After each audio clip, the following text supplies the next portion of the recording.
E aí, pessoal, sejam todos bem-vindos.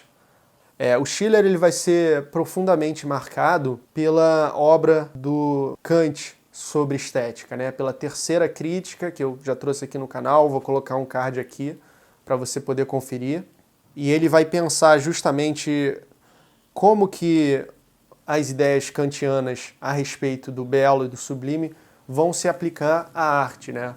E ele vai se debruçar sobre essa noção do sublime e ele vai além do Kant, né? Então ele vai escrever dois diferentes ensaios que estão aqui presentes nessa coletânea brasileira, né? Chamada Do Sublime ao Trágico. Ambos vão tratar do sublime. No texto do sublime, ele vai estar partindo das ideias de Kant e acrescentando coisas que vão ser muito relevantes, né? Ele vai ser o primeiro que vai transpor o sublime de volta para o campo da arte. Kant ele vai estar falando do sublime na natureza, assim como os ingleses antes de Kant, né? Como Burke, Joseph Addison. Tem um vídeo mais curto da minha série Pensamento sobre o Sublime, que eu faço esse apanhado histórico. Também vou colocar um card aqui. Logo no começo, ele vai dar a sua própria definição do sublime. Denominamos um objeto frente a cuja representação nossa natureza sensível sente suas limitações, enquanto nossa natureza racional sente a sua superioridade, sua liberdade de limitações. Portanto, um objeto contra o qual levamos a pior fisicamente, mas sobre o qual nos elevamos moralmente. Se você está gostando do vídeo, se ele está acrescentando, considere se inscrever no canal e também curtir o vídeo para que ele possa aparecer para mais pessoas aqui no YouTube. Em primeiro lugar, possuímos um impulso de alterar nosso estado, de exprimir nossa existência, de ser atuantes, e tudo isso equivale a adquirir representações. Desse modo, pode-se chamá-lo impulso de representação, impulso de conhecimento, de pensamento abstrato, né? Em segundo lugar, possuímos um impulso de conservar nosso estado, de levar adiante nossa existência. E aí esses dois impulsos vão estar diretamente relacionados aos dois tipos de sublime kantianos, né? Ele vai mudar os nomes, né? O sublime matemático ele vai chamar de sublime teórico e o sublime dinâmico ele vai chamar de sublime prático, que são os dois nomes que Kant dava aos tipos de sublime, né? Que são esses dois. No sublime teórico, a natureza se encontra enquanto objeto de conhecimento em contradição com o impulso da representação. No sublime prático, ela se encontra enquanto objeto da sensação, em contradição com o impulso de conservação, né? Ele vai dizer que o sublime prático é mais intenso. O impulso de autoconservação eleva uma voz mais alta do que o impulso de representação, né? Porque uma coisa vai ameaçar a sua capacidade de representar coisas. A outra coisa é ameaçar a sua capacidade de continuar vivendo, né? De levar adiante a sua existência. Isso é mais intenso. E aí ele vai dizer que só por meio do sublime prático nós sentimos a nossa verdadeira e completa independência da natureza. Pois sentir-se independente de condições naturais apenas na ação do representar é bem diferente de sentir-se desse modo em toda a sua existência interior, de sentir-se como que elevado e acima do destino, de todo o acaso, de toda necessidade natural. É sublime apenas o objeto contra o qual sucumbimos enquanto seres naturais, mas do qual nos sentimos absolutamente independentes enquanto seres racionais, enquanto seres que não pertencem à natureza.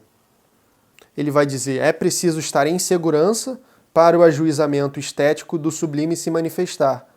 Aqui nada de novo, né? O Kant já falava isso, o Burke já falava isso.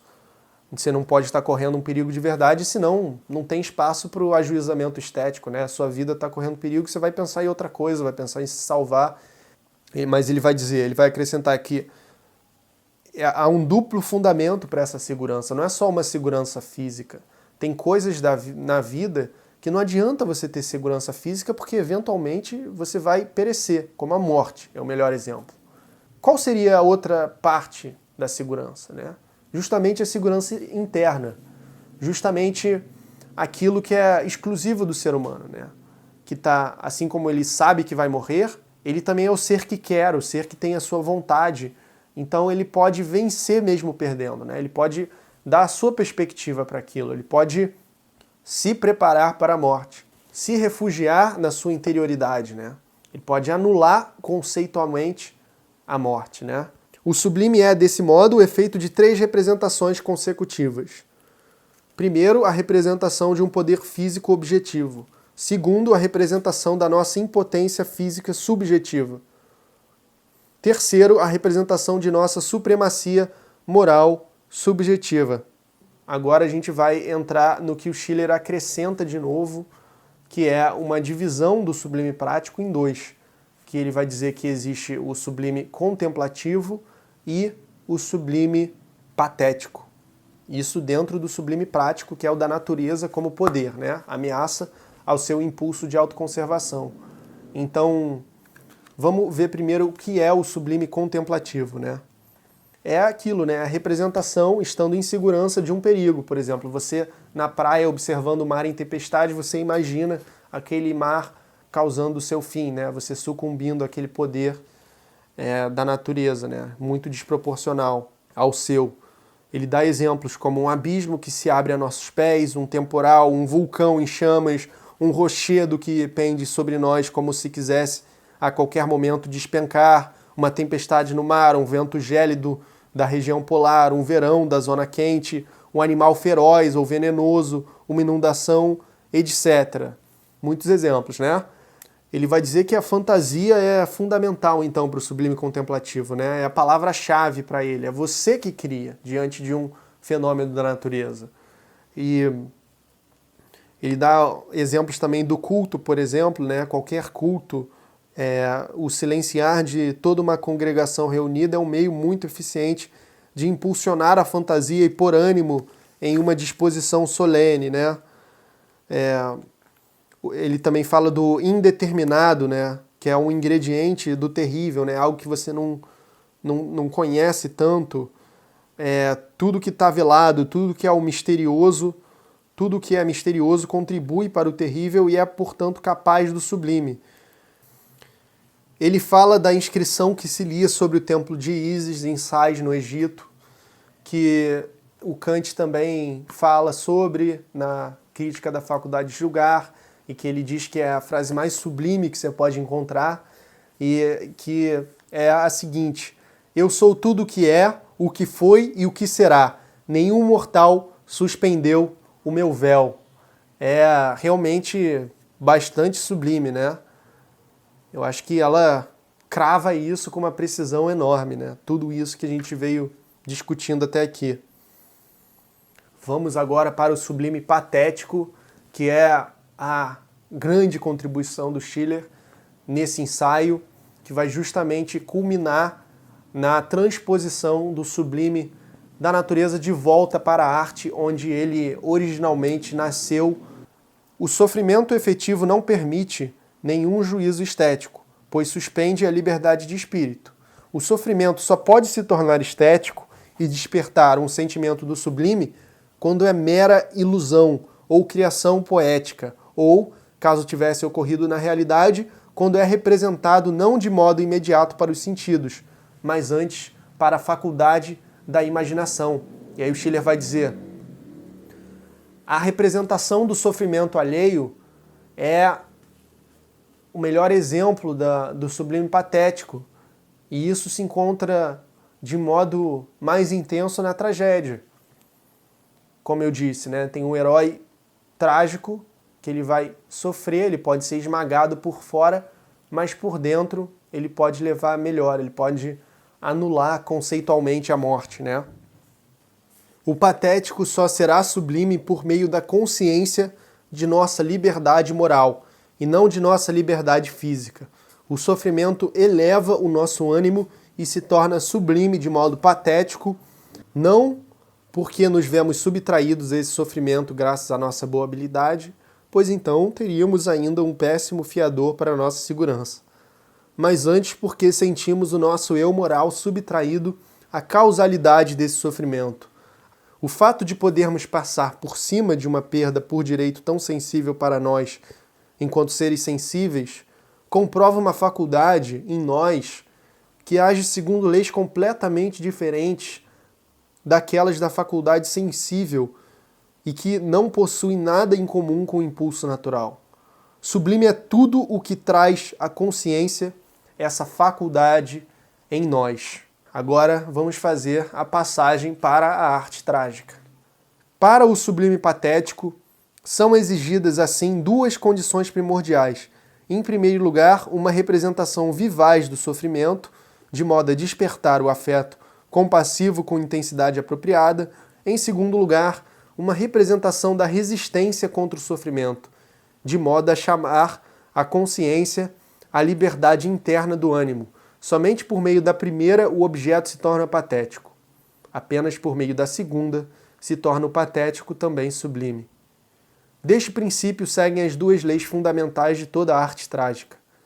Estas são, em primeiro lugar, a apresentação da natureza que sofre, em segundo lugar, a apresentação da autonomia moral no sofrimento. Agora vamos ao segundo ensaio, onde o Schiller vai situar o papel do sublime no âmbito da cultura, né? Ele vai começar apresentando a sua visão antropológica, né, do ser humano como o ser que quer, vai falar sobre o papel da cultura e o papel da arte e do sublime, né, nesse contexto. E a gente viu então que ele faz essa passagem, né, no primeiro ensaio de um jeito bastante sugestivo, né? É um texto bastante curto e que é muito importante, né? Ele vai estar, como o Roberto Machado coloca, numa posição intermediária entre os que fazem a poética da tragédia, o estudo da tragédia em si, e os que fazem uma ontologia do trágico, que vão pegar o trágico e torná-lo visão de mundo, como por exemplo Nietzsche, né? O Schiller vai estar ali no meio, né? Que vai possibilitar essa passagem, né? Por isso que essa coletânea se chama Do Sublime ao Trágico. No segundo ensaio, ele vai começar dizendo: toda a natureza age racionalmente. A prerrogativa humana é apenas de agir racionalmente, com consciência e vontade. Todas as outras coisas são obrigadas. O homem é o ser que quer. Por isso mesmo nada é tão indigno para o homem quanto sofrer alguma violência, pois a violência o anula, né? O anula como ser que quer. Qual é o papel da cultura, né? A cultura deve pôr o homem em liberdade e auxiliá-lo a preencher por completo seu conceito. Portanto, ela deve torná-lo capaz de afirmar sua vontade, pois o homem é o ser que quer.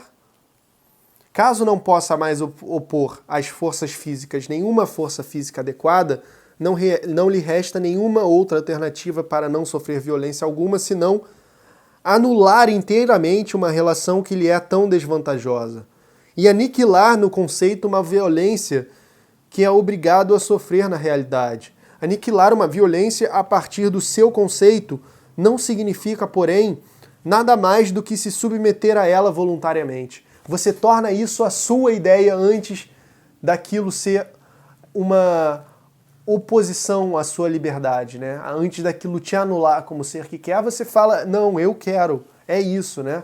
Olha quão parecido isso vai ser com a ideia nietzschiana da afirmação, né? Da afirmação total do Nietzsche maduro, né?